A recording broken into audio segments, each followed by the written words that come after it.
It was a chilly evening in Paris. The soft light from the setting sun filtered through the tall windows of a quiet old library. The scent of ancient books mingled with the cool breeze drifting in. Eliza sat at a wooden table, deeply engrossed, in a thick history book she had borrowed from the shelves. As she turned a fragile page, something slipped out. A folded letter, yellowed with age and carefully hidden between the pages. She opened it cautiously.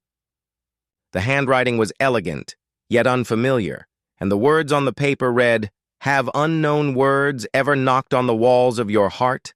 There was no name or date, only a mysterious address.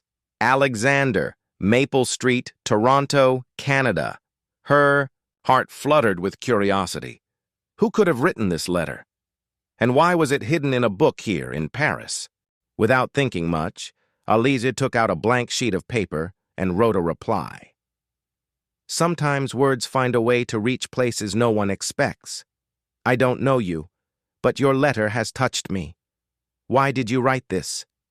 She sealed her reply and sent it to the address, unaware that this single act would change her life. Thousands of miles away in Toronto, Alexander Kahn received the letter. Alexander was a young man with a passion for poetry and a love for words, especially those in languages he barely spoke. Years ago, during a trip to Paris, he had left his own letter in that very book, a small act of hope, a whisper to a stranger. Reading Eliza's words, he smiled softly. I left that letter years ago as a seed for someone to find. Your reply is a surprise, a reality I hadn't expected. Tell me, who are you? How did you find me in your heart? Thus began their correspondence. Two souls connecting through letters, sharing their daily lives, their dreams, their fears, and the loneliness of living so far apart. Eliza wrote about the cozy cafes of Paris, the streets adorned with autumn leaves, and her longing for something deeper. Alexander spoke of the chilly Canadian nights, the snow-covered streets, and his endless search for meaning in poetry. With each letter, their affection grew, a love that blossomed not through touch, but through words, emotions, and shared vulnerability. One day, Alexander wrote, Eliza, can a person truly love someone they've never met? Because I feel like I'm falling for you, not your face, but your soul in ink. Eliza's heart pounded as she read his confession.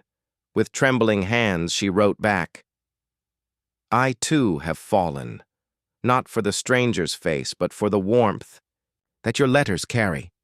It's strange, isn't it? Loving someone across miles in silence, through paper. The seasons changed, but their love remained constant, like a candle burning steadily in the dark. Then came the moment Alexander proposed a meeting. I'm coming to Paris, he wrote one morning. Will you meet me at the library where you found my letter? I want to see the eyes that replied to my soul. Nervous and excited, Eliza waited on the steps of the library, clutching the first letter he had sent.